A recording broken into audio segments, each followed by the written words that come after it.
دانشجویان دانشگاه دولتی حقوق بیزنس و سیاست تاجیکستان به سمیناری آموزشی آزمایشگاه اینوواسیونی نزد پارک تکنولوژی دانشگاه جلب گردیدند. تأسیس و اداره نمودنی لایحه‌های اجتماعی این موضوع سمینار بود. مقصود اوریپوف ترینر آموزشی برای دانشجویان موضوعهای ضروریات معین، عاقلانه و به نقشه‌گیری، اداره کنی لایحه، تحقیقات پیشکی، اینچنین معین کردن افضلیت‌های لایحه و تهیه پیشنهادی لایحه و اداره کنی آن را دوام 4 روز آخر فهمانید. مقصد شناسایی با مفهوم‌های حاصل شده به نقشه‌گیری لایحه می باشد.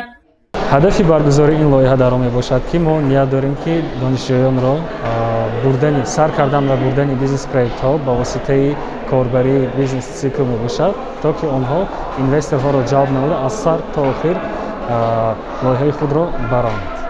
نقشه اساسی ما در آن می باشد که در دانشگاه بر روی предпринимательская اکوسیستم میگویند آن چی است؟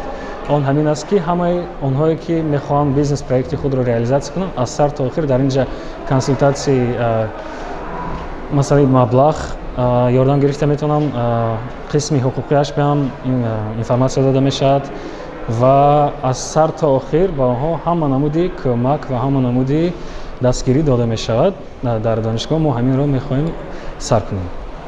به سمینار گروهی دانشجویان از تمام فاکولتت ها اشتراک نموده راهی نوشتن لایحه و ترتیب دادن آن را آموختند. اینچنین سمیناری مذکور برای جلب و دریافت دانشجویانی با استعداد روانه شده است.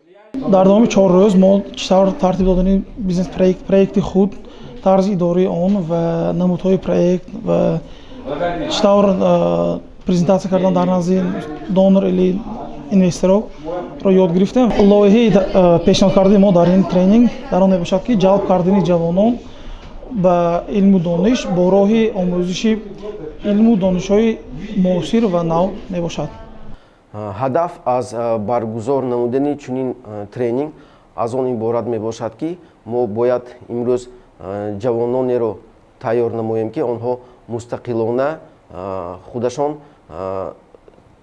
در تهیه، در روند تهیه و تطبیق لایحه‌های اجتماعی اشتراک کنند و از خصوصیت‌های تهیه لایحه‌های اجتماعی، از الگوریتم و مکانیزم عملی گردانی آنها و ثمرناک تطبیق نمودن آنها برخوردار باشند.